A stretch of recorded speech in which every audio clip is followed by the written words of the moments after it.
अस्सलाम वालेकुम स्टूडेंट्स। अच्छा बच्चों, आज की मेरी जो क्लास है वो है A level computer science paper one. Typically ये एएस का टॉपिक है, 9618 पेपर वन का। और इस टॉपिक का नाम है कंप्यूटर आर्किटेक्चर। टॉपिक का नाम क्या है? Computer architecture. चलो जी शुरू करते हैं। कंप्यूटर आर्किटेक्चर के अंदर आपके पास कुछ सिलेबस दिया हुआ है। आइए मैं आपको दिखा दूं आज की क्लास में मैं आपको क्या क्या कवर कराऊंगा। बच्चों चैप्टर नंबर 5 कहलाता है और ये सिलेबस आउटलाइन है जिसके अंदर हम आपको स्पेशल पर्पस रजिस्टर पढ़ाएंगे कुछ, और स्पेशल पर्पस रजिस्टर पढ़ाएंगे। वॉन न्यूमन कॉन्सेप्ट के बारे में बताएंगे, कैसे स्टोर्ड प्रोग्राम कॉन्सेप्ट होता है, कैसे क्या होता है बेटा, ये सारी चीज़ें हम आपको बताएंगे। Purpose and role of register बताएंगे। General purpose register special purpose register दोनों में क्या फर्क है ये बताएंगे। आपको ये बताएंगे कि arithmetic and logic unit, control unit, IAS ये सब कैसे काम करता है, क्या क्या फैक्टर होते हैं जिससे सीपीयू की परफॉर्मेंस बेटर होगी। ठीक हो गया बच्चों। और फैच एग्जीक्यूट साइकिल, और ये यूनिवर्सल सीरियल बस, यूएसबी, एचडीएमआई और वीजीए, ये तीनों डिस्प्ले करवाने की पोर्ट्स हैं। इन पोर्ट्स को हम डिस्कस करेंगे, सारी चीज़ों को डिटेल में पढ़ेंगे इस चैप्टर के अंदर। और बच्चों हम यहाँ पर इंटरप्ट भी पढ़ेंगे कि इंटरप्ट क्या होता है, किस तरीके से इंटरप्ट काम करता है, और इंटरप्ट के बारे में सारी डिटेल हम पढ़ेंगे। ठीक है, चलिए जी स्टार्ट करते हैं हमारा चैप्टर कंप्यूटर आर्किटेक्चर। हम कुछ बच्चों ने ये ओ लेवल के अंदर भी पढ़ा होगा, अगर आपको याद हो। कुछ बच्चों ने ओ लेवल के अंदर भी ये पढ़ा होगा। ठीक है, पेज नंबर आप लोग मुझे बता दें, कौन से पेज पे सब लिखा हुआ है। आइए बच्चों, एक हम लोगों ने ओ लेवल्स में एक डायग्राम भी बनाई थी कंप्यूटर आर्किटेक्चर की, अगर आपको याद हो वो डायग्राम मैं आपको दोबारा बनवा के दूँ। आइए भाई, वॉन न्यूमन आर्किटेक्चर कुछ याद आ रहा है आपको? आपने ओ में भी पढ़ी थी ये डायग्राम। ठीक है, von Neumann architecture.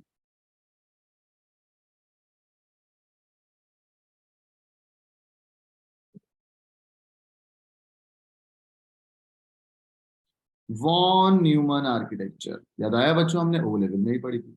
Von Neumann architecture में जो आपके पास सेंटर में, चाहिए ऊपर वाली एक स्लाइड थी, सेम स्लाइड आपके पास एक नीचे थी। सेम स्लाइड आपके पास एक नीचे भी होती है, एक ऊपर भी होती है। बच्चों यहाँ पर सेंटर में आपके पास जो मेन कंपोनेंट होता था उसका नाम था अर्थमेटिक एंड लॉजिक यूनिट। ठीक है, टॉप पे जो स्लाइड थी वो थी मेमोरी यूनिट। मेमोरी यूनिट को शॉर्ट में बोल दिया एमयू। मेमोरी यूनिट को शॉर्ट में क्या बोल दिया बेटा? एमयू। एंड नीचे आपके पास था कंट्रोल यूनिट। कंट्रोल यूनिट को शॉर्ट में क्या बोल दिया आपने? सीयू। ठीक है ना, कोई मसला तो नहीं। चलिए, memory unit, arithmetic and logic unit and control unit. Got it बच्चों। And we have right left side पे हमारे पास इनपुट डिवाइसेस थी, राइट साइड पे आपके पास आउटपुट डिवाइसेस। ठीक है, input devices and output devices. यहाँ पर आपके पास इनपुट डिवाइसेस थी और यहाँ पर आउटपुट डिवाइसेस। ठीक है बच्चों, कुछ रजिस्टर्ड भी होते थे आपके पास, याद आ रहा है? कुछ रजिस्टर्ड भी थे, मैं राइट साइड का आपके साथ लिखते जाऊँ। कुछ रजिस्टर्ड भी थे, registered. Registers are the temporary memory area ना। Registers are the temporary memory area which we read in chapter number 1। Chapter 1 के अंदर भी हमने ये सब पढ़ी थी। सही है ना। दो तरीके के रजिस्टर होते हैं, एक रजिस्टर होता है जनरल पर्पस रजिस्टर, एक रजिस्टर होता है जनरल पर्पस रजिस्टर, और दूसरा रजिस्टर होता है special purpose register. General purpose और स्पेशल पर्पस रजिस्टर। ठीक है, ये दो पर्पस होते हैं, इसकी डिटेल डिस्क्रिप्शन हम पढ़ेंगे अभी। सिर्फ यहाँ पर आपको ये बता रहा हूँ कि भाई वो रजिस्टर जो सारे काम करता है वो कहलाता है जनरल पर्पस रजिस्टर, वो रजिस्टर जो स्पेसिफिकली एक काम करेगा वो क्या कहलाएगा? Special purpose register. बच्चों this is the memory unit, centre में आपके पास अर्थमेटिक एंड लॉजिक यूनिट, और नीचे क्या होता है? कंट्रोल। अब इस पे कुछ रजिस्टर्स होते हैं। एक रजिस्टर आपके पास होता है जो एड्रेस को होल्ड करता है, वो कहलाता है MAR। एड्रेस को होल्ड करने वाला जो रजिस्टर होगा, एड्रेस को होल्ड करने वाला जो रजिस्टर होता है वो होता है मेमोरी एड्रेस रजिस्टर। ठीक है बच्चों। और जो डेटा को होल्ड करेगा वो जो रजिस्टर होगा वो क्या कहलाएगा? Memory data register. क्या कहलाएगा? Memory data register. ठीक है, जो डेटा को होल्ड करेगा वो कहलाएगा मेमोरी डेटा रजिस्टर। ठीक है,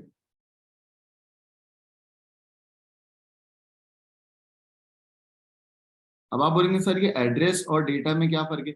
बच्चों फॉर एग्जाम्पल आप गुलशन इकबाल में ब्लॉक 7 में रहते हो, तो Gulshan Iqbal block 7 is the address. उस एड्रेस पे जो आप हो, जो डेटा होगा वो क्या होगा? एमडीआर। और एड्रेस पे जो जाएगा वो होगा MAR. MAR hold the address part, and उस एड्रेस पे जो एक्चुअल कंटेंट होता है वो एमडीआर में होल्ड होता है। Got it? नेक्स्ट आओ बच्चों, कंट्रोल यूनिट पे भी दो रजिस्टर होते हैं। एक रजिस्टर का नाम होता है प्रोग्राम काउंटर, एक रजिस्टर का नाम होता है current instruction register. Program counter, सही है। PC stand for program counter. जो एक रजिस्टर होगा वो होगा पीसी, और सीयू पे एक रजिस्टर होगा वो क्या होगा? C I R. C I R stand for current instruction register, PC stand for program counter. Got it बच्चों? और ये जो आपने पूरा आर्किटेक्चर बनाया है, ये आर्किटेक्चर होता है वॉन न्यूमन आर्किटेक्चर। क्या होता है? Von Neumann architecture. इस आर्किटेक्चर में आपके पास कुछ वायर्स होते हैं जो कनेक्ट करते हैं, उन वायर्स को हम बोलते हैं बसेस। इन वायर्स को हम क्या बोलते हैं? Buses. Buses are the pathway for transmitting data. Buses are the pathway for transmitting data. यहाँ तक कोई मसला है बच्चों? Free data. यहाँ तक किसी को कोई मसला तो नहीं है? चैट पे बताइएगा, कोई मसला है?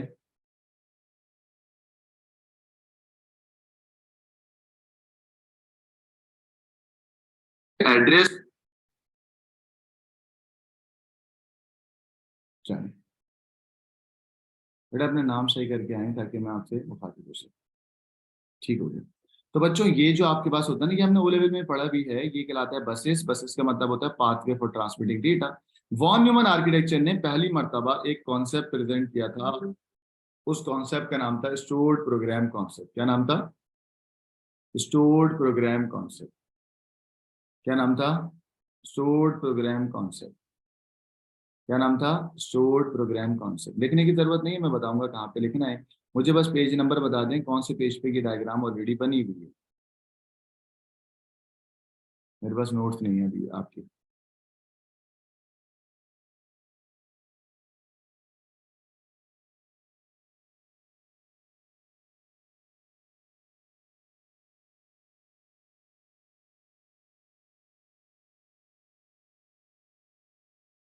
चलें, अब स्टोर्ड प्रोग्राम कॉन्सेप्ट क्या है वो मैं भी आपको बताता हूँ। ये देखिए, ये डायग्राम आपके पास नोट्स में बनी भी होगी, और अगर नहीं भी बनी हुई तो इट्स ओके, मैं आपको यहाँ दिखा देता हूँ। भाई कुछ डिटेल में बात कर लेते हैं कि वॉन न्यूमन ने क्या करा। आइए बच्चों, क्या लिखा हुआ है? मिड ऑफ 1940s, यानी कि जब 1940s का मिड चल रहा था, तब जॉन वॉन न्यूमन ने डेवलप किया था एक कॉन्सेप्ट, और कॉन्सेप्ट का नाम क्या था? Stored program concept. यानी कि प्रोग्राम में कैसे डेटा परमानेंटली स्टोर होगा, which is called stored program concept. It has been the basis on the computer architecture for many year. और यहाँ से चीजें जो हैं वो बिल्कुल बेहतर होती गई। जिसमें feature of stored program concept क्या है? नंबर वन के एक सीपीयू होगा, यानी कि एएलयू होगा। दूसरा, प्रोसेसर मेमोरी को डायरेक्टली एक्सेस कर लेगा, और कंप्यूटर मेमोरीज में डेटा जो स्टोर करेगा could store program as well as data। Program भी स्टोर होगा, डेटा भी स्टोर होगा। stored program is made up of instructions that could be executed in the sequential order। ये सब हम भी आपको बताएंगे वॉन न्यूमन आर्किटेक्चर में। आ जाओ बच्चों, ये देखें जो हमने आपको डायग्राम बनाई, क्या ये डायग्राम उसी तरीके से नहीं? ठीक है। अब ये भी एक डायग्राम है जो रिप्रेजेंट करती है वॉन न्यूमन आर्किटेक्चर को। तो ये वॉन न्यूमन आर्किटेक्चर की डायग्राम है, जिसमें आपके पास वही रजिस्टर आ गया एमएआर, मेमोरी एड्रेस रजिस्टर, और ये आ गया प्रोग्राम काउंटर। देखो मेमोरी एड्रेस रजिस्टर को कौन लेके जाएगा? एड्रेस बस लेके जाएगी। मेमोरी डेटा रजिस्टर में डेटा जाएगा, तो ऑब्वियस सी बात है कौन सी बस लेके जाएगी? डेटा बस लेके जाएगी। अच्छा, ये सारे रजिस्टर्स वगैरह अभी हम पढ़ाएंगे, तो आप बिल्कुल परेशान ना हो, पहले हम आपको अलग से बता दें। बच्चों अब आप मुझे बोलेंगे सर स्टोर्ड प्रोग्राम कॉन्सेप्ट होता क्या है, जरा इसको समझा दें। जरा देखिएगा, यहाँ पर आपको कुछ फीचर्स बताने हैं वॉन न्यूमन मॉडल के। पहले तो मैं वॉन न्यूमन मॉडल के फीचर बता रहा हूँ, बल्कि ये मैंने बता दिया आपको। पहला फीचर क्या बताया कि भाई इसमें एक प्रोसेसर होगा जिसको तुम एएलयू या सीपीयू के नाम से जानोगे। दूसरा, प्रोसेसर हर मेमोरी को डायरेक्टली एक्सेस कर सकता है। तीसरा, memory contains a stored program. चौथा, हम इसको वन बाय वन क्या करेंगे, एक्सेस कर सकते हैं इंडिविजुअल इंस्ट्रक्शन पे। चलिए बच्चों ये डायग्राम जरा देखिएगा, ये डायग्राम एग्जाम में आ चुकी है, मोस्ट इंपॉर्टेंट सवाल। जरा आपको मैं एक बात बता दूं कि जो वैल्यू होता है वो कंटेंट और डेटा होगा, वो किस में जाएगा, मेमोरी डेटा रजिस्टर के अंदर। और जो लोकेशन या एड्रेस होगी ना, वो मेमोरी एड्रेस रजिस्टर में जाएगी। किस में जाएगी, मेमोरी एड्रेस रजिस्टर। ठीक है। Now we have this von Neumann architecture diagram. इस डायग्राम के अंदर we have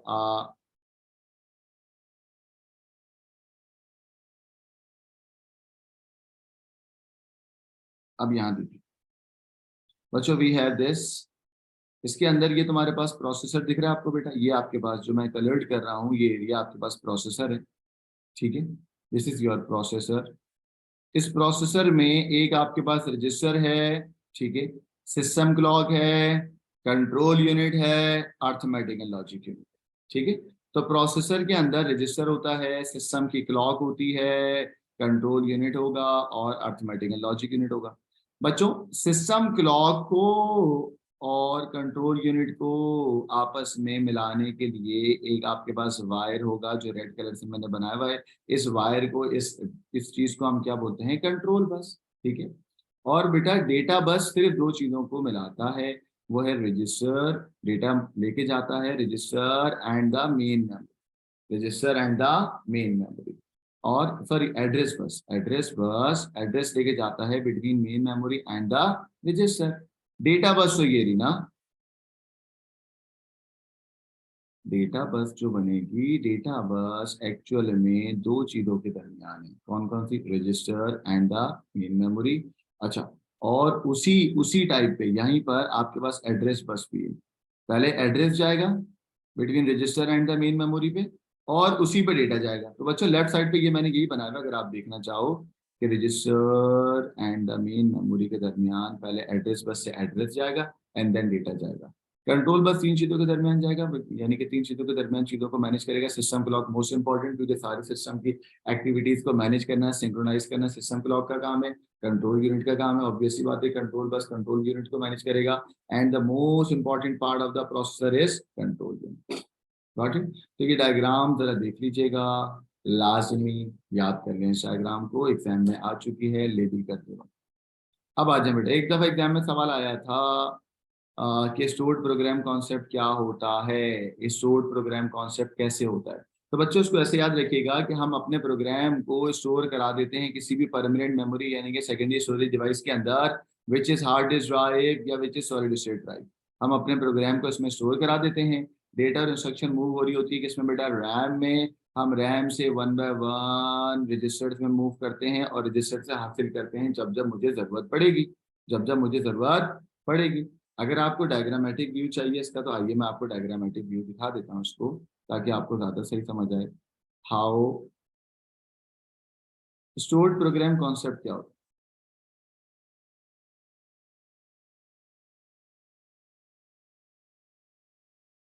stored program concept in von Neumann.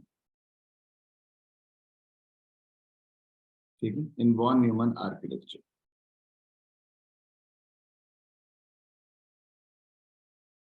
भाई सबसे पहले आपके पास जो प्रोग्राम है वो स्टोर होगा किसके अंदर बेटा, किसी भी सेकेंडरी स्टोरेज डिवाइस, यानी कि it can be hard disk drive, it can be solid state drive. And then बच्चों ये डेटा यहाँ से मूव होगा किसी भी रजिस्टर के अंदर, ताकि रजिस्टर से हम डेटा जो है ना वो वन बाय वन सीक्वेंशियली हासिल कर सकें। वन बाय वन डेटा को एक्सट्रैक्ट कर सकेंगे। जब data one by one extract होगा तो तुम इसको रैम में मूव कराकर वन बाय वन फैच कर सकोगे, वन बाय वन क्या कर सकोगे, फैच कर सकोगे। तो ये डायग्राम अगर आप याद रखेंगे कि डेटा परमानेंट मेमोरी में चले गया, परमानेंट से रजिस्टर में से हमने वन बाय वन एक्सट्रैक्ट करके रैम में दिया ताकि data one by one execute हो। Got it. चलिए बच्चों एक और डायग्राम आपके पास जो आई थी वो जरा देख सकते हैं आप लोग, वो है मोस्ट इंपॉर्टेंट, यानी कि components of a general purpose computer की ना, जनरल पर्पस कंप्यूटर की जो आपके पास डायग्राम है वो जरा देख सकते हैं आप। सबसे पहले ऊपर आपके पास जनरल पर्पस रजिस्टर होता है, this is your general purpose register. ठीक है, जनरल पर्पस रजिस्टर वो रजिस्टर होगा जो सारे काम कर सकता है, that can perform many task. उसके बाद आपके पास सिस्टम क्लॉक है, अर्थमेटिक एंड लॉजिक यूनिट है, कंट्रोल यूनिट है एंड मेन मेमोरी। बच्चों इतना याद रखें, जनरल पर्पस रजिस्टर और मेन मेमोरी और कंट्रोल यूनिट, इन तीनों के दरमियान जो बस बनाई है ना मैंने रेड कलर से, ये कौन सी बस है? जो एड्रेस लेके जाती है, ठीक है। डेटा लेके जाने वाली बस कौन सी होगी? तरह देखिएगा, ये बिटवीन जनरल पर्पस और इसके दरमियान जो जाएगा वो क्या जाएगा? डेटा बस, ठीक है। ये सिस्टम क्लॉक है जो चीजों को सिंक्रोनाइज कर रहा है between control unit and this. और बच्चों कंट्रोल यूनिट और अर्थमेटिक एंड लॉजिक यूनिट आपस में चीजों को सिंक करके बैठे हुए हैं, और इनकी जो बस का नाम है वो क्या है? Control bus. वो क्या है बेटा? Control bus. बस का मतलब होता है पाथवे फॉर ट्रांसमिटिंग डेटा, ठीक है। तो ये डायग्राम जरा देख लीजिएगा, एग्जाम में आ भी चुकी है और ये आपको पता होना चाहिए।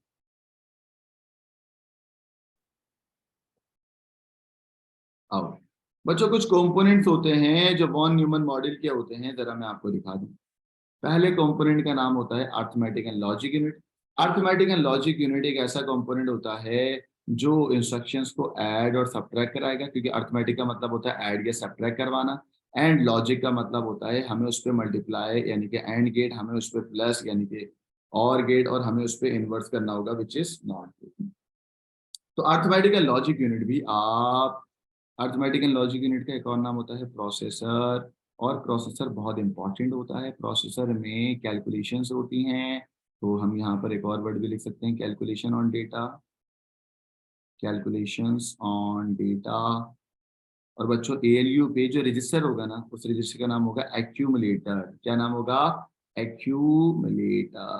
क्या नाम होगा? Accumulator. Got it.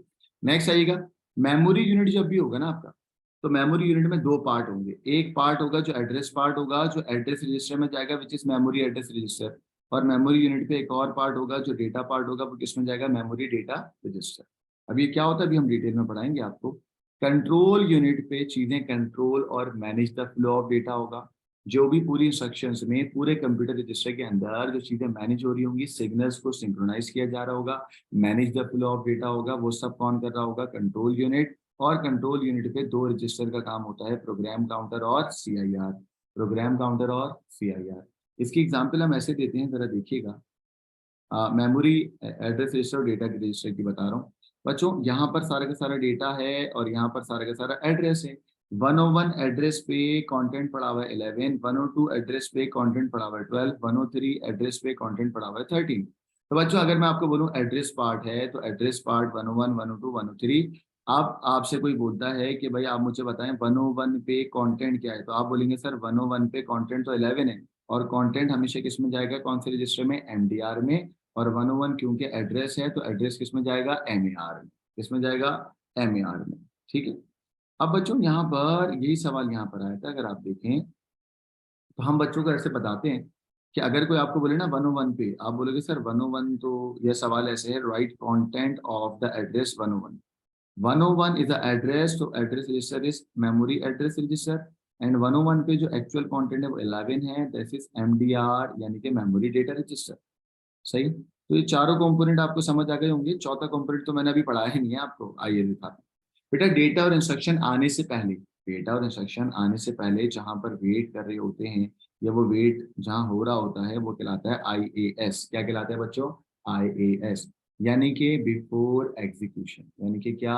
Before execution. यानी कि क्या? Before execution. Got it. Data और इंस्ट्रक्शन आने से पहले जो वेटिंग रूम टाइप की जो चीज होती है वो क्या कहलाती है? आईएएस। क्या कहलाएगी? आईएएस। Got it. तो ये जरा मेन कंपोनेंट है, इसको देखिएगा।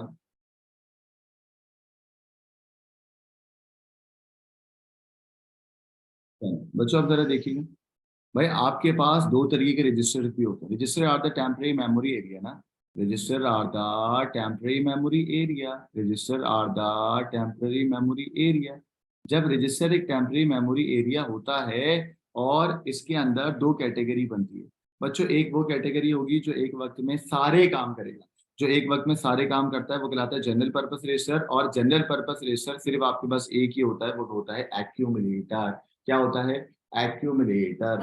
तो बेटा आपके पास रजिस्टर की दो टाइप्स होती हैं। एक टाइप का नाम होता है जनरल पर्पस रजिस्टर, जिसमें सिर्फ एक है आपके सिलेबस में, वो है एक्यूमुलेटर। बच्चों next we have a special purpose register, जिसमें सारे आते हैं। लाइक IX का मतलब होता है इंडेक्स रजिस्टर, जो आपने असेंबली लैंग्वेज में पढ़ना है। एक और होता है स्टेटस रजिस्टर, जिसमें फ्लैग होता है।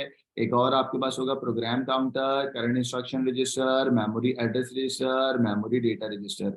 यानी कि 1 2 3 4 5 6 स्पेशल पर्पस रजिस्टर हैं आपके पास, और एक जनरल पर्पस रजिस्टर है। Got it? यानी कि 6 स्पेशल पर्पस रजिस्टर और एक जनरल पर्पस रजिस्टर। आइए बच्चों, अब आपको रजिस्टर के बारे में बता देखें। रजिस्टर एक टेम्पररी मेमोरी एरिया होता है जो स्मॉल वर्ड को अपनी मेमोरी में रखता है। It is a part of processor temporary storage for data has been process. बच्चों मैंने क्या बोला कि जनरल पर्पस रजिस्टर सिर्फ एक ही होता है, उसका नाम है एक्यूमुलेटर। यही पढ़ाया था ना मैंने अभी आपको। बाकी सारे स्पेशल पर्पस रजिस्टर हैं, आइए दिखाता हूँ। बच्चों एक्यूमुलेटर एक जनरल पर्पस रजिस्टर है जिसमें कैलकुलेशन बिफोर और आफ्टर कैलकुलेशन हो गया, जो कि कौन से कंपोनेंट पे आ रहा था, अर्थमेटिक एंड लॉजिक यूनिट के कंपोनेंट। नेक्स्ट है जो current instruction register. Current instruction register instruction को एग्जीक्यूट करता है जो करंटली प्रोसेस हो रही होंगी। इसके आगे भी मैंने एसपी लिखा है। एसपी का मतलब होता है स्पेशल पर्पस रजिस्टर। इसके आगे मैंने जीपी लिखा है। जीपी का मतलब accumulator is a general purpose register. Index register बेटा याद है, असेंबली लैंग्वेज में बहुत सारी एड्रेसिंग थी, उस एड्रेसिंग में इंडेक्स रजिस्टर इस्तेमाल हो रहा था। तो बस मैं इतना लिखूंगा कि इंडेक्स रजिस्टर यूज होता है इंडेक्स एड्रेसिंग में। मेमोरी एड्रेस रजिस्टर तो अभी मैंने पढ़ाया कि बेटा पहले इंस्ट्रक्शन जिस एड्रेस पे मौजूद होगी, इंस्ट्रक्शन इंस्ट्रक्शन जिस एड्रेस पे मौजूद होगी,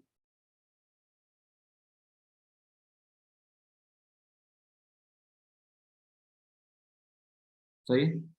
तो क्या होगा बेटा, अगर इस तरीके से हो रही होंगी तो बेटा डेटा आपके पास, सॉरी एड्रेस पे जाएंगे और एड्रेस लोड होगा। उसी तरीके से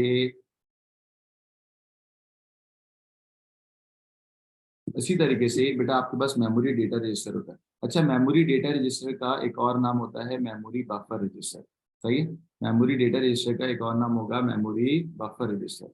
मेमोरी डेटा रजिस्टर का एक और नाम होगा मेमोरी बफर रजिस्टर, जिसका काम कुछ भी नहीं होगा, उस इंस्ट्रक्शन पे जाएंगे और डेटा को लोड करेंगे। जो कंटेंट या डेटा लोड होता है वो किसमें होता है, memory buffer register. Got it? चलिए, एक और रजिस्टर होगा जो बेटा काउंटिंग करेगा कि कितने इंस्ट्रक्शन आके रन हो चुके हैं। काउंटिंग करने वाला यानी कि एड्रेस को, भाई आने से पहले जो सब प्रोग्राम्स को काउंट कर रहा होगा, यानी कि store the address of the next instruction to be fetch, यानी कि पहला जो एड्रेस होगा वो पहले पीसी में जाएगा, पीसी उसको आगे करेगा। फिर बेटा पीसी में डेटा जाता है। पीसी जो है बेसिकली प्रोग्राम काउंटर है जो एड्रेस को स्टोर करता है कि भाई इसके बाद इसका नंबर है, इसके बाद इसका नंबर है। Got it? नेक्स्ट होता है स्टेटस रजिस्टर। स्टेटस रजिस्टर का क्या काम होता है, ये एक फ्लैग होता है। सही है। फ्लैग का काम क्या होगा कि वो इवेंट हो रहा है या नहीं हो रहा। अगर फ्लैग हो रहा होगा तो इवेंट में आएगा 1, और अगर फ्लैग एग्जीक्यूट नहीं हो रहा होगा तो इवेंट में क्या आएगा, 0। यानी कि इट कैन आइदर बी 0 और 1। 0 का मतलब होगा फॉल्स, 1 का मतलब क्या होगा, ट्रू। तो यहाँ पर हमने क्या बोला, स्टेटस रजिस्टर इज इंटीग्रेटेड और इंडिपेंडेंट बिट, और flag it can either be 0, it can either be 1। सही। जैसे हम लोग बेटा बाइनरी एडिशन में करते थे, ओवरफ्लो होते हुए कि वो डेटा को ऐड करेगा, ओवरफ्लो करेगा या नहीं करेगा।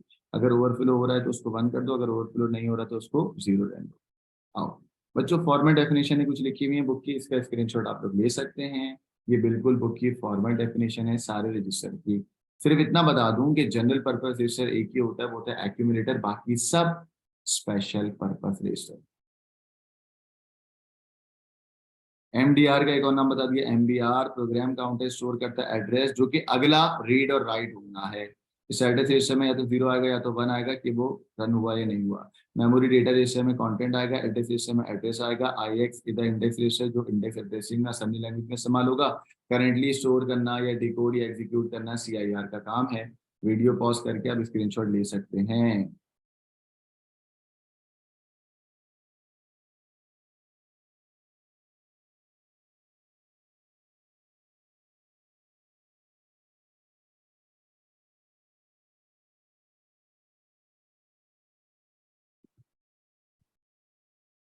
चलिए, आइए बच्चों देखें। ये एक बिल्कुल जनरल सा सवाल निकाल के लाया हूं मैं, ताकि आपको मेमोरी एड्रेस रजिस्टर और मेमोरी डेटा रजिस्टर या मेमोरी बफर रजिस्टर दोनों में फर्क समझ आ जाए। बिल्कुल आसान सा सवाल है, जरा देखिएगा। बेटा कंप्यूटर के अंदर इस तरीके से कुछ एड्रेसेस स्टोर होते हैं, ठीक है, और इस तरीके से कुछ बेटा कंटेंट स्टोर होते हैं। अब एक सवाल आता है कि content of the memory location are to be readed. ये जो कंटेंट है एक्चुअल में वो ये रहा, है ना भाई। इस एड्रेस पे जाओ और डेटा रख दो। तो हम जब इस एड्रेस पे जाएंगे तो ये एड्रेस जो है बच्चों वो यहाँ पर जाएगा, ठीक है। ये एड्रेस वाला पार्ट MAR में जाएगा, और इसका जो डेटा है वो डेटा वाला पार्ट कहाँ जाएगा, MD या MDR में। सिंपल है ना, कितना आसान है। लोकेशन का मतलब MAR, तो हमने एड्रेस के अंदर ये लोकेशन डाल दी, और इस पे जो डेटा है एक्चुअल में वो किसमें जाएगा, MDR में।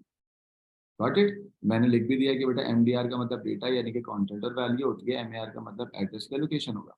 सेकंड सवाल आपके पास जो और क्लियर कर रहा हूँ MAR और MDR के अंदर, वो आपके पास ऐसे होता है, लिखा हुआ था वैल्यू। तो बच्चों वैल्यू किस में जाएगी, MDR में ना। तो वैल्यू में क्या आएगा जरा बताओ। वैल्यू में आएगा 0 1 1 1 1 0 0 1। इसकी जो लोकेशन है वो लोकेशन लोकेशन में जाएगी। तो लोकेशन में क्या आएगा, 1 0 0 0 1 1 1 एंड 0। Got it. चलो आगे चलते हैं। यहाँ पर एक और सवाल आपको थोड़ा सा और माइंड को क्लियर करने के लिए बता रहा हूँ कि बेटा वो कह रहे हैं MAR MDR के अलावा जो रजिस्टर है वो लिख के दिखाओ। तो हमने कहा CIR current instruction register, program counter, accumulator, ठीक है। चलिए बच्चों बसेस के बारे में थोड़ा सा पढ़ा देते हैं आपको कि बसेस का मतलब होता है पाथवे फॉर ट्रांसमिटिंग डेटा, जो तुमने अभी अपने वॉन न्यूमन आर्किटेक्चर में देखी भी थी कि भाई पाथवे फॉर ट्रांसमिटिंग डेटा, और डेटा के साथ क्या लेके जाती है बेटा, इंस्ट्रक्शन। इंस्ट्रक्शन और डेटा दोनों को ले जाने वाला क्या कहलाता है, बसेस। क्या कहलाता है बेटा, बसेस। अच्छा, buses are use to connect your components, अंदरूनी तौर पे इंटरनल कंपोनेंट्स ऑफ CPU को कनेक्ट करने वाला कौन होगा, बसेस होगा। बसेस की तीन टाइप्स होती हैं जो हमने ओ लेवल्स में पढ़ी हैं, एड्रेस बस, डेटा बस और कंट्रोल बस। एड्रेस बस का काम होता है एड्रेस को लेके जाना, डेटा बस का काम होगा डेटा को लेके जाना, कंट्रोल बस का काम होता है चीजों को सिंक करना सिस्टम क्लॉक वगैरह के जरिए। बट बच्चों इन सबको मिलाकर जो एक्चुअल में मेन बस होती है वो होती है सिस्टम बस। क्या होती है, सिस्टम बस। सिस्टम बस consist of address bus, data bus और कंट्रोल बस। सिस्टम बस consist of address bus, data bus और कंट्रोल बस। आइए पहले बसेस के बारे में आपको दिखा दें। देखो ये होती है बसेस की डेफिनेशन। इसका भी स्क्रीनशॉट ले लीजिएगा लाजमी, ये बड़ी इंपॉर्टेंट है आपके पास। ये देखो एक तरफ CPU है आपके पास और एक तरफ IO डिवाइसेस या पोर्ट्स हैं, और ये मेमोरी है। मेमोरी के लिए ये जो तुम्हारी मेन बस होती है ना, मेन बस वो तो सिस्टम बस होती है, ठीक है। उसके बाद डेटा बस, फिर एड्रेस बस और फिर कंट्रोल बस। अब ये किन देखो, अगर तुम ये लिखते हो कि भाई एड्रेस बस एड्रेस को होल्ड करती है, डेटा बस डेटा को होल्ड करेगी, तो आपको एग्जामिनर एक भी मार्क्स नहीं देगा। एग्जामिनर कहता है कि भाई इनके बारे में बताओ कि यूनि डायरेक्शन है या बाई डायरेक्शन। आइए हम आपको दिखाते हैं। एड्रेस बस, जाहिर सी बात है, lines to transfer address between dash यानी कि मेमोरी एंड IO डिवाइसेस।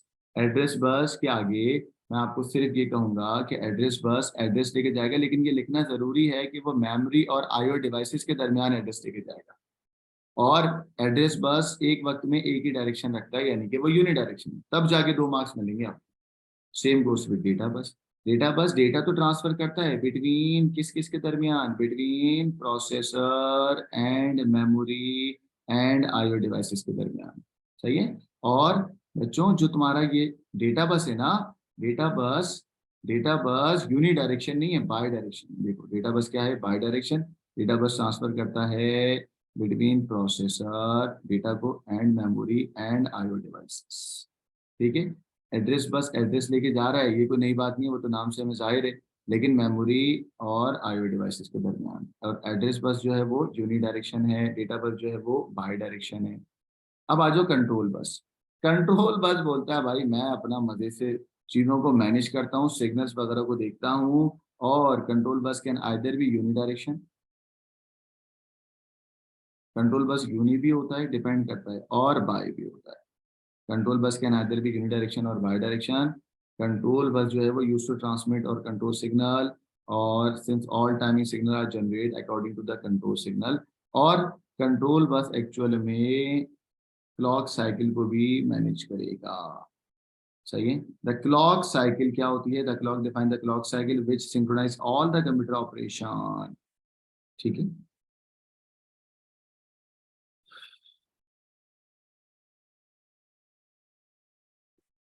अब यहाँ पर क्लॉकिंग भी हमने पढ़नी है, आइए हम आपको बता दें। बच्चों विड्थ ऑफ डेटा बस अगर बड़ी होगी ना, ये बात जरा सुन लें यहाँ पर।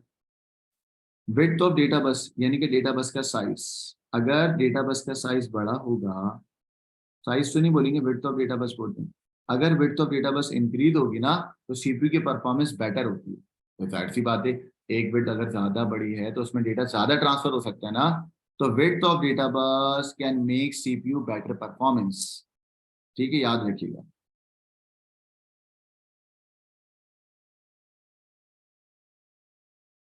अब हम आपको बताने जा रहे हैं सीपीयू की परफॉर्मेंस किन किन तरीकों से बेटर होती है। आइए, मैंने बिल्कुल शॉर्ट में नोट्स बनाए हुए हैं ताकि बच्चों को बिल्कुल बेहतर तरीके से समझ आ जाए। आइए, सीपीयू परफॉर्मेंस को बेहतर बनाने के लिए we have three factor. Factor number one, कि डेटा बस की विड्थ को बढ़ा दो। जब बच्चों ये डेटा बस है आपके पास, लेट सपोज इस डेटा बस की विड्थ अगर मैं बढ़ा दूंगा, तो होगा क्या? डेटा बिल्कुल number of bits can transfer ना। विड्थ ऑफ डेटा बस का मतलब होता है number of bits can transfer simultaneously. जितनी ज्यादा विड्थ ऑफ डेटा बस होगी, डेटा ट्रांसफर होने की स्पीड उतनी ज्यादा होगी ना। तो large width of data bus means, या increase width of data bus means data fast transfer होगा। Decrease width of data bus के slow width of data bus means data क्या ट्रांसफर होगा? स्लो होगा। Got it? तो data bus is directly proportional to the speed of the CPU. Width of data bus जितनी ज्यादा होगी, CPU की performance उतनी बेटर होगी। डेटा बस जितनी कम होगी, सीपीयू की परफॉर्मेंस उतनी स्लो होगी। नेक्स्ट आ जाओ बच्चों, जो सेकंड आपके पास है, जो सेकंड फैक्टर आपके पास है, वो होता है नंबर ऑफ कोर्स। कोर का मतलब नंबर ऑफ प्रोसेसर। कोर की एक्चुअल डेफिनेशन होती है नंबर ऑफ प्रोसेसर। देखो मैंने लिखी थी, कोर की एक्चुअल डेफिनेशन क्या है? Number of processor. बेटा एक बात बताओ, डुअल कोर में कितने प्रोसेसर होते हैं? दो। सही है। क्वाड कोर में कितने होते हैं? चार। सही। कोर i5 में कितने होंगे? पांच। जब प्रोसेसर यानी कि एएलयू ज्यादा होंगे तो सीपीयू की परफॉर्मेंस बेटर होगी ना। सिंपल बात है। जब प्रोसेसर यानी कि नंबर ऑफ कोर्स कम होंगे तो सीपीयू की परफॉर्मेंस कम होगी। तो एग्जाम में ये सवाल आ चुका है कि दो फैक्टर बताओ जिससे सीपीयू की परफॉर्मेंस बेटर होगी। तो फैक्टर नंबर वन हमने क्या बोला? विड्थ ऑफ डेटा बस। और फिर दो बातें लाजमी करना कि विड्थ ऑफ डेटा बस अगर तुम इंक्रीज करोगे तो सीपीयू की परफॉर्मेंस फास्ट होगी, और अगर विड्थ ऑफ डेटा बस तुम डिक्रीज करोगे तो सीपीयू की परफॉर्मेंस स्लो होगी। फैक्टर नंबर टू क्या बोला आपने बेटा? Number of course. क्या बोला आपने? Number of course. Number of course अगर तुम बढ़ाओगे, यानी कि दो कर दोगे, चार कर दोगे, तो सीपीयू की परफॉर्मेंस बिल्कुल बेटर होगी। और अगर नंबर ऑफ कोर्स कम होंगे या प्रोसेसर कम होंगे तो सीपीयू की परफॉर्मेंस स्लो हो जाएगी। सेम थर्ड फैक्टर है आपके पास, वो भी आसान है। पहला फैक्टर क्या है? विड्थ ऑफ डेटा बस। दूसरा फैक्टर क्या है? Number of course. और तीसरा फैक्टर आपके पास होता है क्लॉक स्पीड। क्लॉक स्पीड क्या होती है? Clock speed is a number of cycle executed per second. एक सेकेंड में प्रोसेसर कितने साइकिल परफॉर्म कर रहा है? Number of cycle executed per second. जितने नंबर ऑफ साइकिल ज्यादा होंगे तो सीपीयू की परफॉर्मेंस बेटर होगी। जितने नंबर ऑफ साइकिल कम होंगे, सीपीयू की परफॉर्मेंस स्लो होती जाएगी। तो clock speed means number of cycle executed per second. For example एक प्रोसेस है P1 is a process one जिसकी क्लॉक स्पीड 8 है। P2 is a process two जिसकी क्लॉक स्पीड 2 है। तो ऑब्वियसली बात है, कौन पास होगा? प्रोसेस वन, क्योंकि इसकी क्लॉक स्पीड ज्यादा है। यानी कि वो एक वक्त में एक सेकंड में ज्यादा टास्क या ज्यादा चीजें परफॉर्म कर रहा है। तो बच्चों, there are three factors by which CPU performance improve. या आसान अल्फाज में अगर मैं लिखूं, सीपीयू की परफॉर्मेंस को बेटर करने के तीन फैक्टर हैं। Factor number one, width of data bus. Factor number two, number of core. Factor number three क्या बेटा? Clock speed. Factor number three क्या? Clock speed. सब में, सबकी पहले आपको याद क्या करनी? तीनों की डेफिनेशन, और उसको बढ़ाने से क्या होता है और कम करने से क्या होता है। ठीक है, आइए इसकी फॉर्मल वर्डिंग दिखाते हैं।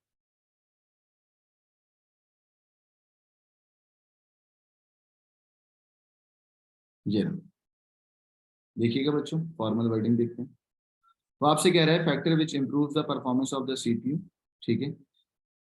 सबसे पहले डेफिनेशन कि भाई विड्थ ऑफ डेटा बस क्या होता है। देखिए, width of data bus factor number one.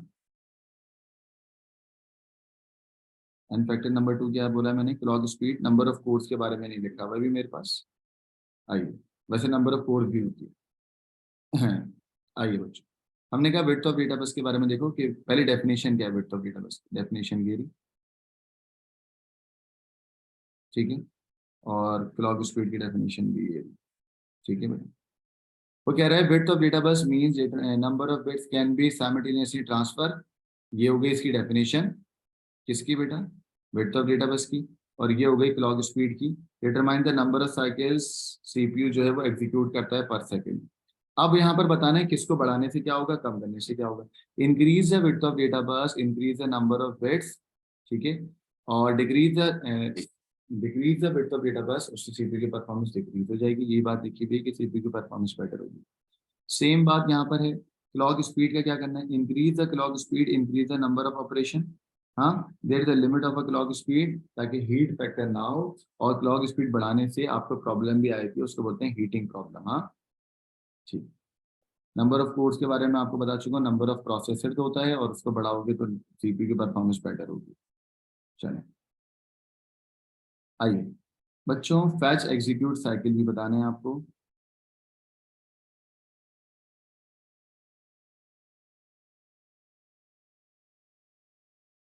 देखें,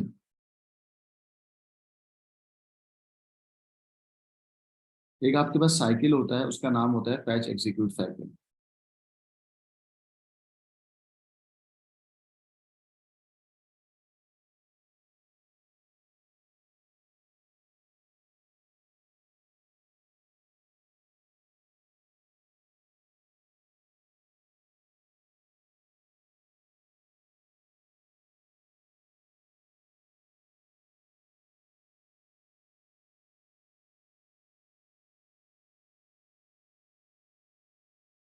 फैच एग्जीक्यूट साइकिल में आपके पास 7 स्टेप्स होते हैं, ठीक है। और फैच एग्जीक्यूट साइकिल में आपके पास 3 मेन स्टेज होते हैं, ठीक है। ठीक है, 7 स्टेप क्या होते हैं वो हम अभी देखेंगे। मैं पहले आपको 3 मेन स्टेज करा दूँ, जो सबसे इंपॉर्टेंट और सबसे आसान है। बेटा पहले स्टेज का नाम जो आपके पास होता है वो होता है, stage number 1 is fetch, stage number 2 is decode, stage number 3 is execute.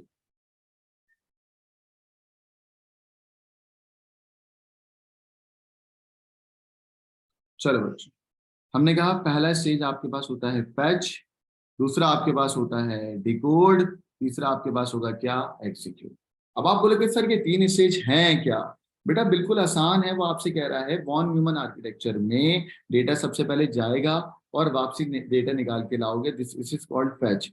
Fetch को एक्चुअल में आप बोलते हो डेटा एक्सट्रैक्ट करना है ना, कुछ दे के कुछ वापसी ले लेना, ये कहलाता है डेटा एक्सट्रैक्ट करना। क्या करना बच्चों, डेटा एक्सट्रैक्ट करना। फिर डिकोड का मतलब एक्चुअल में होता है ट्रांसलेट करना, डेटा को ट्रांसलेट करा देना। और एग्जीक्यूट का मतलब होता है प्रोसेस को वन बाय वन रन करते रहना, प्रोसेस को वन बाय वन रन करते रहना। तो एक्चुअल में फैच एग्जीक्यूट साइकिल के 3 स्टेज होते हैं। पहले स्टेज का नाम है फैच, दूसरे का नाम है डिकोड, तीसरे का नाम है क्या, एग्जीक्यूट, ठीक है। ये हम अभी आपको करके दिखाएंगे और उसमें से 7 मेन स्टेप्स निकाल के आपको दे देंगे, ठीक है। आइए डायग्राम में लेके चलते हैं आपको, जो हमने वॉन न्यूमन आर्किटेक्चर की डायग्राम कराई।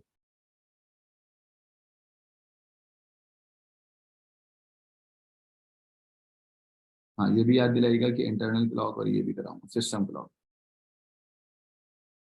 ये डायग्राम हमने आपको बना के दी थी अगर आपको याद हो, ठीक है बच्चों। आइए, फैच एग्जीक्यूट साइकिल के मैं आपको स्टेप्स साइड में लिख के दूंगा ताकि आपको बेहतर तरीके से याद रहे।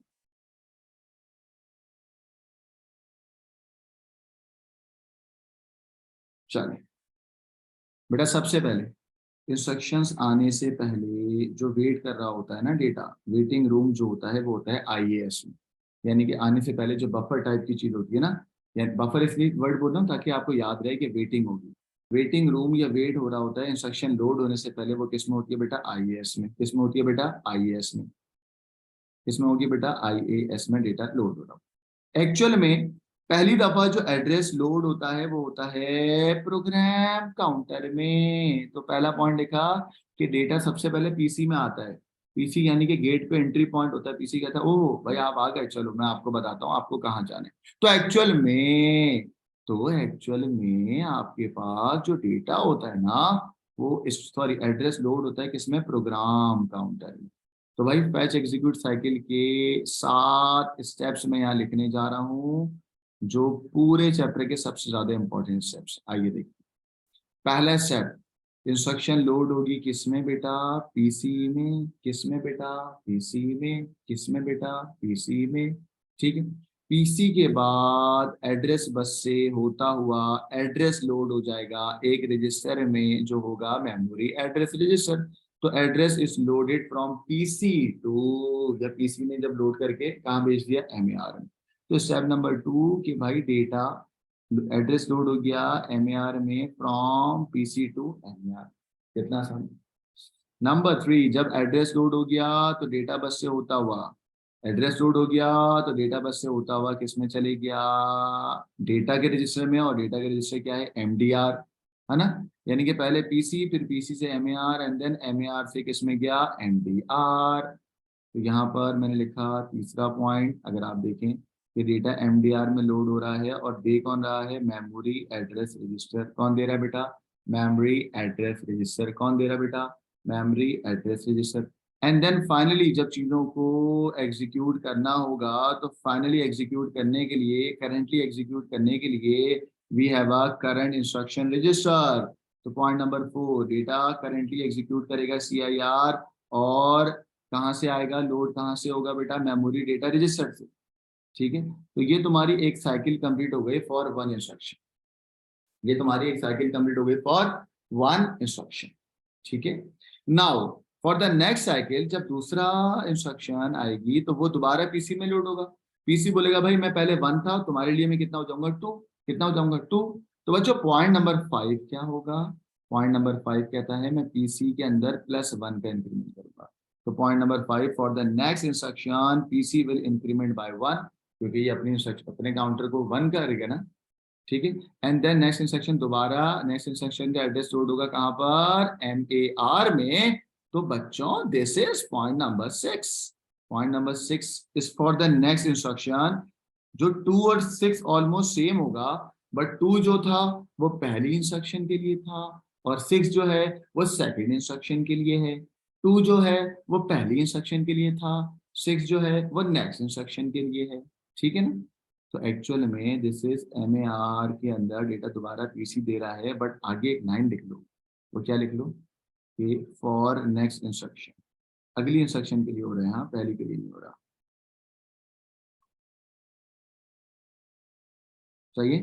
एंड देन 7वें स्टेप में मैं बोलूंगा साइकिल कंटिन्यू होता रहेगा। 7वें स्टेप का मतलब है and then your cycle will go on, and then your cycle will continue या go on, and then your cycle will continue and या गो ऑन। इसको तुम बोलते हो डिकोड या एग्जीक्यूट। डिकोड होगा एंड देन एग्जीक्यूट हो जाएगा, यानी कि 7वें स्टेप में साइकिल चलता ही रहेगा। ठीक है बच्चों। मुझे उम्मीद है कि आपको ये समझ आया होगा। सबसे पहले इंस्ट्रक्शन जाती है पीसी में, एंड देन पीसी से एड्रेस बस में डेटा लोड होगा, एड्रेस बस एमएआर में, डेटा बस से डेटा लोड होगा एमडीआर में, and then currently instruction load होगी किसमें, सीआईआर में। ठीक है, ये पहला साइकिल हो गया। एंड देन नेक्स्ट नेक्स्ट के लिए पीसी के अंदर +1 होगा, एंड देन दोबारा एमएआर में, and then cycle goes on. ये 7 स्टेप्स होते हैं जो फैच एग्जीक्यूट साइकिल करता है। आइए मैं आपको लिख के देता हूँ उसको, उसी उसके अंदर फॉर्मेट के अंदर, ताकि आप उसका स्क्रीनशॉट ले लो और आपके लिए चीजें आसान हो जाएं। ये रहा, मैं यहाँ पर आपको लेक्चर लिख के दे रहा था ना। आइए बच्चों 7 स्टेप करते हैं, 7 steps of fetch execute cycle, 7 steps of F E cycle. पहला स्टेप दोबारा जरा मुझे लिखवाएगा। पहला स्टेप क्या था बेटा, इंस्ट्रक्शन लोड होगी पीसी में। दूसरा स्टेप एमएआर में डेटा जाएगा और देगा कौन बेटा, पीसी। अभी इसके रजिस्टर ट्रांसफर नोटेशन भी बताऊंगा। नंबर 3, एमडीआर में डेटा देगा, कौन देगा बेटा, उसका एड्रेस यानी कि एमएआर, एमएआर से एमडीआर। सही है।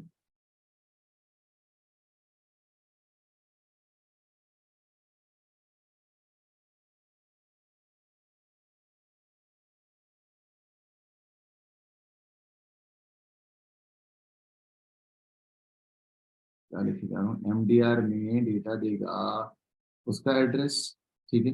एंड देन बच्चों साइकिल कंप्लीट होने के लिए सीआईआर में डेटा आ जाता है, और सीआईआर में डेटा कौन देता है, एमडीआर।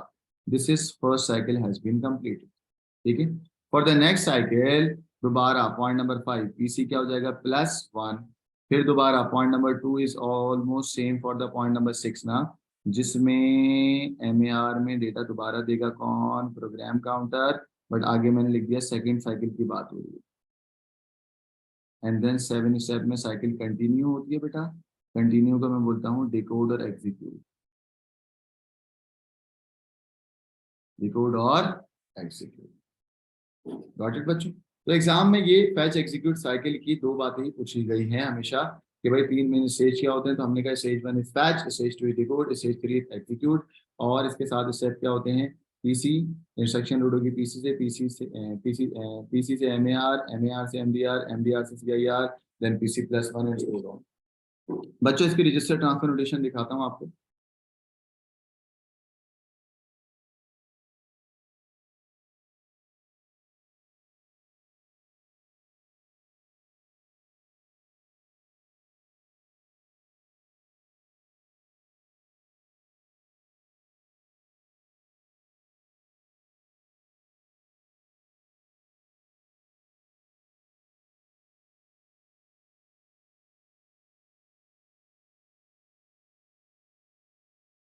देखिए रजिस्टर ट्रांसफर नोटेशन आपको मैं बता रहा हूँ कि भाई रजिस्टर ट्रांसफर नोटेशन होता है क्या है, the simplest form of this can be illustrated by using the following representation of FE cycle.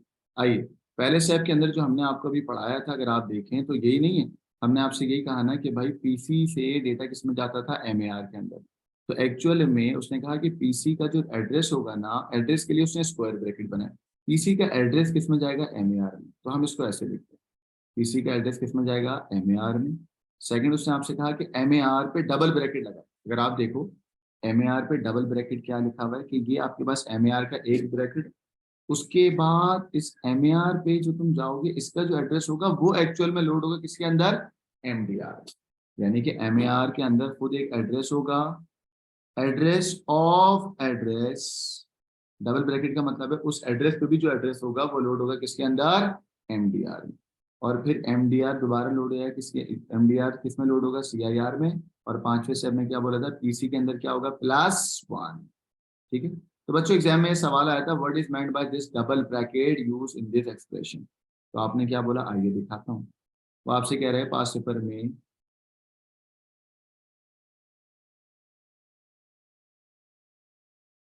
वो आपसे कह रहे हैं double bracket M A R के ऊपर ये डबल ब्रैकेट है, इसका क्या पर्पस है।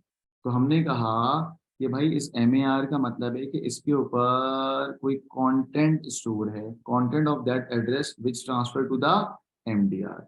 इस एम ए आर में कोई कंटेंट है, वो कंटेंट एम ए आर खुद से नहीं, इस एम ए आर में जो कंटेंट है वो कंटेंट स्टोर होगा एम डी आर में, ठीक है। और हमने क्या बोला था, content of the address pointed to the M A R, ठीक है। जो ट्रांसफर हो जाएगा, जो एड्रेस है वो एमएआर में है, और वो एमएआर का डेटा लोड होगा किसके अंदर, एमडीआर, ठीक है। तो ये जो नोटेशन है ना, ये कहलाती है रजिस्टर ट्रांसफर नोटेशन। क्या कहलाती है, रजिस्टर ट्रांसफर नोटेशन। बच्चों देखें ऐसे आया था एग्जाम में सवाल, तरह ये भी देखने पास पेपर का सवाल एग्जैक्टली ऐसे आता है, देख सकते हैं आप लोग। इसका स्क्रीनशॉट लेना चाहे तो स्क्रीनशॉट ले लें। How special purpose register, special purpose ये होते हैं ना ये सारे एमएआर एमडीआर वगैरह, एक्यूमुलेटर सिर्फ जनरल होता है। How special purpose register are use in fetch execute cycle in AP, और वो कौन से 6 स्टेजेस हैं जो वॉन न्यूमन करता है, वही सारे स्टेजेस को अंग्रेजी में डिस्क्राइब कर दिया। Address contain in the program counter, program counter से कॉपी होगा एमएआर के अंदर, फिर वही एमएआर से डेटा किसमें जा रहा है, एमडीआर में। और फिर इंस्ट्रक्शन एमडीआर से कॉपी हो रही है सीआईआर के अंदर, ठीक है। एंड देन क्या हो रहा है बेटा, प्रोग्राम काउंटर इंक्रीमेंट कर रहा है 1 को, उसके बाद वही वाले स्टेप्स डिकोड एंड एग्जीक्यूट। इसका स्क्रीनशॉट ले लें, पास पेपर के अंदर ये आ चुका है, अपनी ओन अंग्रेजी में आपको लिखना आना चाहिए है। बच्चों अब मैं लास्ट आपको चीज बता रहा हूँ, वो है क्या, क्लॉक साइकिल।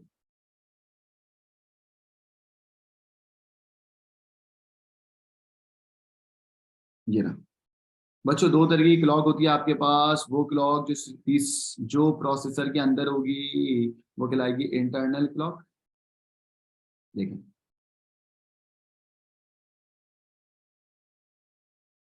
चलिए, इतनी सी बात है, ये मुझे आपको बतानी थी बेटा। वो क्लॉक जो कंट्रोल करेगी सारे सिंक्रोनाइज सिग्नल को with in the process, activities को सिंक्रोनाइज करना प्रोसेसर के अंदर। प्रोसेसर के अंदर जो होगी वो इंटरनल क्लॉक होगी, प्रोसेसर के बाहर जो होगी वो एक्सटर्नल क्लॉक नहीं होगी, वो सिस्टम क्लॉक होगी। सही है। Clock which control the cycle of activities with in the processor, processor के अंदर जो होती है वो इंटरनल क्लॉक कहलाती है, प्रोसेसर के बाहर जो होती है वो कहलाती है एक्सटर्नल नहीं, सिस्टम क्लॉक। सही है। तो दो तरीके की क्लॉक होती है, इंटरनल और सिस्टम। इंटरनल का मतलब which control all the cycle within the processor, और सिस्टम का मतलब which clock all the cycle outside the processor. बच्चों, अब आपको कोई बोलेगा कि भाई क्लॉक स्पीड क्या होती है, तो तुम क्या बोलोगे? क्लॉक स्पीड की डेफिनेशन की लिखी हुई है कि CPU will perform a defined frequency for its clock cycle। Speed का मतलब होता है फ्रीक्वेंसी को मैनेज करना एक्चुअल में, और फ्रीक्वेंसी का मतलब क्या है? Minimum number of time that separate successive activity in the system. Got it बच्चों? तो आज का lecture number one of von Neumann architecture हमारे यहीं पर ही खत्म होता है, जिसमें सबसे इंपॉर्टेंट चीजें हमने आपको ये सब पढ़ाई थी। इन सब का स्क्रीनशॉट ले लें। एक और लेक्चर है इसका, जिसमें यानी कि लेक्चर नंबर 2, जिसमें मैं इसी के अंदर आपको पोर्ट्स के बारे में बताऊंगा। 3 पोर्ट होती है ना डिस्प्ले पोर्ट, एक HDMI पोर्ट होती है, एक VGA पोर्ट होती है, और एक USB पोर्ट होती है। सही है। तो हम आपको ये पढ़ाएंगे नेक्स्ट लेक्चर के अंदर। I am Aqib Khan signing off from lecture number 1। See you, फी हमारे